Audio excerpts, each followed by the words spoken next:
सृष्टि की रचना करना प्रारंभ करा था। आज ही के दिन भगवान शिव और ब्रह्मा का संवाद हुआ था। सीधे भगवान शंकर ब्रह्मदेव के पास जाकर बोले थे, हे ब्रह्मदेव, आप सृष्टि की रचना करिए। तो ब्रह्मा जी ने पूछा था, सारे नक्षत्र आपने बनाए, सारे दिन आपने बनाए, सारी घड़ियां आपने बनाई, सारा पल आपने बनाया, मनुष्य की श्वास गिनती काउंटिंग अर्थात मनुष्य के शरीर की रोमावली ये सब आपने निश्चित करी है। ये जो आप पहले दिन ही कलश स्थापना होती है और पहले दिन ही आपको ये ज्ञान हो जाए कि बच्चे पूछे कि कलश क्यों रखा जाता है, कलश के ऊपर आम के पत्ते क्यों लगाए जाते हैं, कलश के ऊपर नारियल क्यों रखा जाता है, कलश के ऊपर 9 बार मोली क्यों बांधी जाती है, मोली मतलब लच्छा नाड़ा 9 बार क्यों लपेटा जाता है नारियल के ऊपर, कलश के ऊपर जब रखते हैं।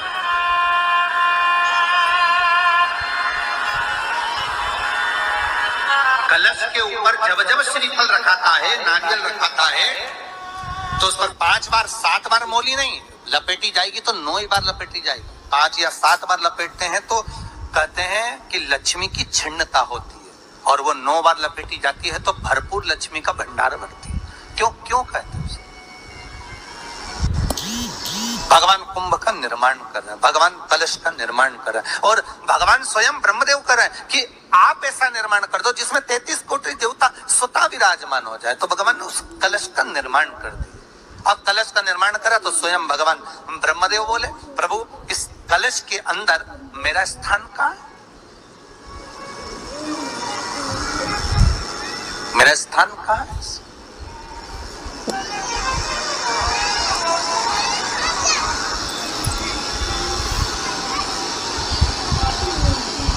बहुत ध्यान देना महाराज, कलश का जो मुख होता है उस मुख पर भगवान विष्णु का स्थान होता है।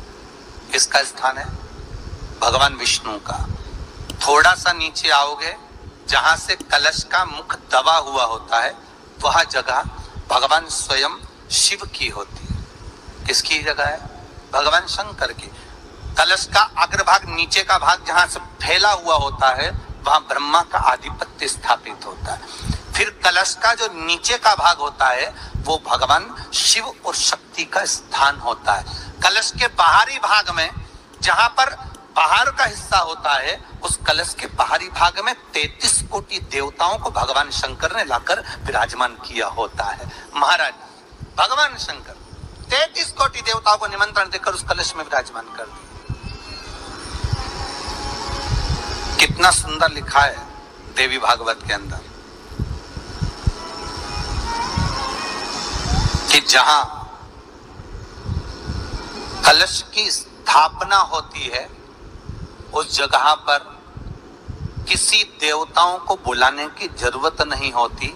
33 कोटि देवता उस जगह पर स्वतः विराजमान हो जाते हैं। स्वयं 33 कोटि देवता स्वयं वहां विराजमान।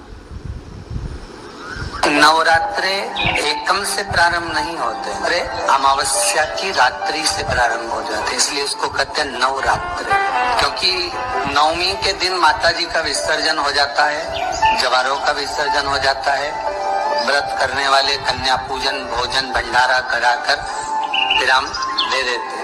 तो नवमी की रात्रि उसमें नहीं जुड़ा पाती, उसमें रात्रि अगर जुड़ती है तो ये अमावस्या की रात्रि से जुड़ना प्रारंभ होता है, तब जाकर वो नवरात्रि पूर्ण हो पाती है। पितृलोक में पितृ जैसे निवास होकर भी इंतजार करते हैं। 4 नवरात्रे हैं तो 4 ही श्राद्ध हैं। आज मौनी अमावस्या है, श्राद्ध का विराम हो जाता है और कथा अर्थात नवरात्रे प्रारंभ हो जाते हैं दूसरे दिन।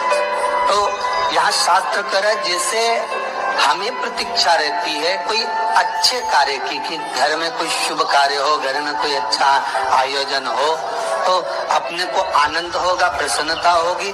उसी तरह हमारे जो पूर्वज चले गए, जो पूर्वज चाहे वो अधोगति में गए हो, चाहे वो देवगति में गए हो, चाहे वो पितृलोक में निवास कर रहे हो, तो जितने भी पितृलोक में निवास करने वाले पूर्वज होते हैं वो भी ये विचार करते हैं कि हमारे घर के वंश द्वारा, हमारे वंशजों द्वारा कोई ऐसा सत्कर्म हो जिससे हमारे जीवन की भी तृप्ति हो और हमें आनंद की अनुभूति हो। और ध्यान दीजिएगा महाराज, आपको चैत्री नवरात्र का स्मरण होगा, आपको शरदी नवरात्र का स्मरण होगा, पर जो आषाढ़ में और माघ में जो नवरात्रे पढ़ते हैं इसका एक आनंद ही दूसरा रहता है। बस इतना जरूर होता है कि दुनिया के लोग वो जो 2 नवरात्रे होते हैं उसमें कलश की स्थापना भी करते हैं, देवी का पूजन भी करते हैं, अर्चना भी करते हैं, मंदिरों में भीड़ भी रहती है और वो प्रेम से माता का जगराता वगैरह सब होता है। पर ये जो नवरात्रे हैं 2 गुप्त नवरात्रे, इनका लोगों को स्मरण नहीं था। वो तो धीरे धीरे ये टीवी चैनल के माध्यम से कथाकारों ने, वक्ताओं ने स्मरण कराना जब चालू करा, धीरे धीरे बताना, मार्गदर्शन करना जब चालू करा, तब लोगों को ज्ञात होता गया कि कोई गुप्त नवरात्रा भी होता है, उसमें भी देवी की आराधना होती है। ये चारों नवरात्रे अलग अलग अवस्था के हैं, अलग अलग सुख के हैं और अलग अलग आनंद के हैं। आपके घर में पितृदोष है, आपको ऐसा महसूस होता है, तो किसी भी नवरात्रि के पहले जो अमावस्या पड़ती है, जिस दिन अमावस्या रहे उस दिन चावल की कटोरी में एक कपूर का टुकड़ा रख दीजिए, छोटा सा, और कपूर का टुकड़ा रखकर उस कपूर को दरवाजे के बाहर कटोरी में ही, चावल रखी हुई कटोरी में ही उसको पितरों का स्मरण कर जला दीजिए। और जलाने के बाद उस चावल को कहीं भी किसी भी वृक्ष की छांव में पक्षियों के लिए डाल दीजिए। शिव महापुराण की कथा